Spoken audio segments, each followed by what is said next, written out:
Students, मैं आज आपको क्लास 8 का इंग्लिश बुक हनी ड्यू का एक पोएम पढ़ाने जा रहा हूँ, है ना।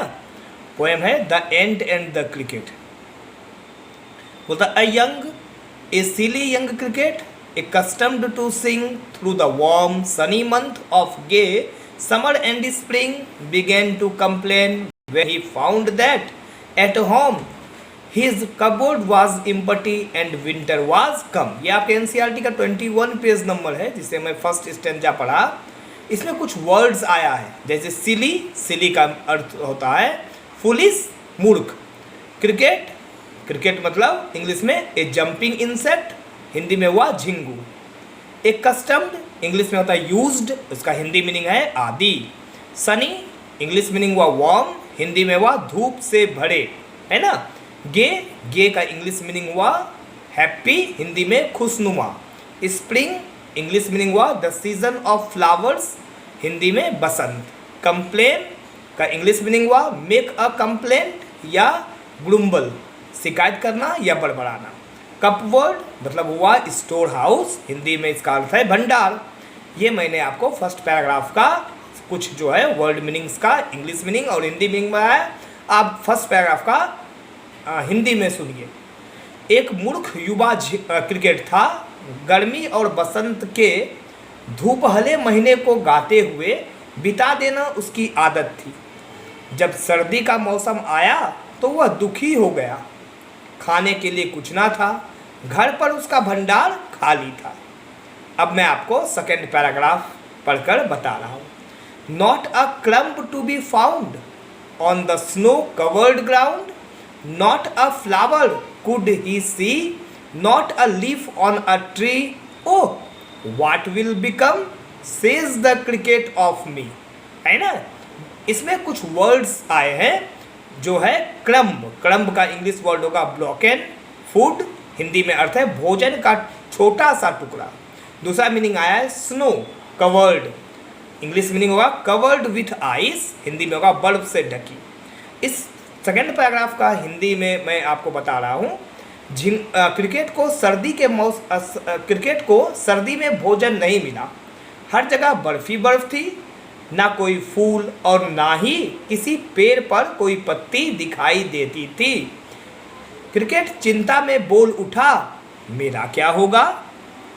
अब मैं आपको थर्ड पैराग्राफ सुना रहा हूँ।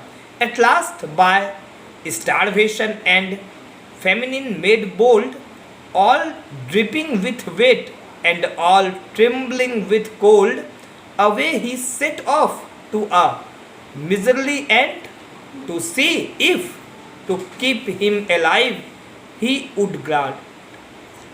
इसमें कुछ वर्ड्स आया है जिसको मैं आपको समझा रहा हूँ। स्टारवेशन का इंग्लिश मीनिंग होता है डेथ बाय हंगर, यानी भूखमरी। दूसरा है फेमिनिन, इसका इंग्लिश मीनिंग होगा डर्थ ऑफ फूड, यानी अकाल, है ना। तीसरा है ड्रिपिंग, ड्रिपिंग का इंग्लिश मीनिंग होगा फ्लोइंग डाउन, हिंदी में टपकता हुआ। उसके बाद वेट, है ना, वेट मीन्स होता है गीला। ट्रिम्बलिंग इंग्लिश मीनिंग होगा श्रिवलिंग, हिंदी मीनिंग होगा कांपता हुआ। सेट ऑफ, सेट ऑफ का इंग्लिश मीनिंग होगा मेड हिम वे, हिंदी में अर्थ होगा चल पड़ा। मिजरली, मिजरली का होता है कंजूस, है ना। और ग्रांट, ग्रांट का इंग्लिश मीनिंग गिव, हिंदी में होगा अनुमति देना। अब मैं आपको इस पैराग्राफ का हिंदी मीनिंग समझा रहा हूँ। क्रिकेट मरने लगा, वह भूख से मर रहा था, अतः उसने हिम्मत जुटाई। वर्षा से भींगता और ठंड से कपकपाता हुआ एक कंजूस एंट के पास पहुंचा। उसने जानना चाहा कि क्या एंट जिंदा रहने में उसकी सहायता करेगी। अब मैं आपको फोर्थ पैराग्राफ पढ़ रहा हूँ। Him shelter from rain and a mouth full of grain, he wished only to borrow, he did repay it tomorrow, if not he must die of starvation and sorrow। कुछ ने इस paragraph में कुछ word meaning आया है जैसे shelter English में होता है रिफ्यूज, हिंदी में आश्रय। माउथफुल इंग्लिश मीनिंग है स्मॉल क्वांटिटी, हिंदी में थोड़ा सा। ग्रेन इंग्लिश मीनिंग है fruit of a cereals, Hindi में अन्न का कण। बोरो इंग्लिश मीनिंग है take as a loan, Hindi में उधार लेना। रिपे इंग्लिश मीनिंग हुआ पे बैक, हिंदी में है वापस करना, है ना। दूसरा स्टारवेशन इंग्लिश मीनिंग है डेथ बाय हंगर, हिंदी में भूख मरी। सोरो इंग्लिश मीनिंग है ग्रीफ, हिंदी में दुख। अब मैं इस पैराग्राफ का आपको हिंदी का मीनिंग बता रहा हूँ। क्रिकेट ने एंट से निवेदन किया कि वह उसे वर्षा से बचाए। वह थोड़ा सा अन्न भी चाहता था। उसका इरादा था कि वह इस कर्ज को शीघ्र ही उतार देगा। वह बोला कि अगर एंट ने दया नहीं की तो वह मर जाएगा। अब मैं आपको फिफ्थ पैराग्राफ सुनाता हूँ। Says the ant to the cricket, I am your servant and friend, but we ants never borrow, we ants never lend. But tell me, dear cricket, did you lay nothing by when the weather was warm? Quoth the cricket, not. इस paragraph का मैं word meaning बता रहा हूँ। Land का English meaning है give a loan, Hindi में कर्ज देते हैं। दूसरा मीनिंग है ले बाय का इंग्लिश मीनिंग है सेव, हिंदी में बचा कर रखना। कोथ का इंग्लिश मीनिंग है सेड, हिंदी में है बोला। अब मैं इस पैराग्राफ का आपको हिंदी में समझा रहा हूँ। एंट झिंगुर से बोली, मैं आपकी सेवक और मित्र हूँ, पर हमारा सिद्धांत है कि हमने उधार देते हैं और ना उधार लेते हैं। पर प्रिय क्रिकेट, क्या गर्मी के मौसम में तुमने सर्दी के लिए कुछ बचाकर नहीं रखा? क्रिकेट ने उत्तर दिया, नहीं। नेक्स्ट जो पैराग्राफ है, my heart was so light that I sang day and night, for all nature looked gay, you sang sir, you say go then say the ant and dance the winter away. इसमें कुछ word meanings है, जैसे light का English meaning होगा happy, Hindi में प्रसन्न। Gay का English meaning होगा हैप्पी, हिंदी में प्रसन्न, है ना। Dance the winter away, Hindi meaning हुआ pass the winter dancing, Hindi meaning हुआ नाचते हुए सर्दी बिता दो। मैं इस पैराग्राफ का हिंदी में बोल रहा हूँ। मीनिंग, मेरा दिल ऐसा खुश था कि मैं दिन रात गाता ही रहा। सारी प्रकृति प्रसन्न दिखाई दे रही थी। कौन बोला? क्रिकेट, है ना। एंट को बोल रहा था। एंट ने कहा, श्रीमान, अगर आपने गर्मियां गाकर बिता दी तो जाओ सर्दियां नाच कर बिता दो। वो thus ending he has hastily lifted the wicket and out of the door turned the poor little cricket. Folks call his a fable, I will warrant it true. Some cricket have 4 legs and some have 2. इसमें इस paragraph में कुछ word meanings है। हैस्टली English meaning हुआ हरिडली, हिंदी में शीघ्रता से। Lifted English meaning हुआ हियर, क्लोज्ड, बंद कर दिया। विकेट इंग्लिश मीनिंग है स्मॉल डोर, हिंदी है छोटा दरवाजा।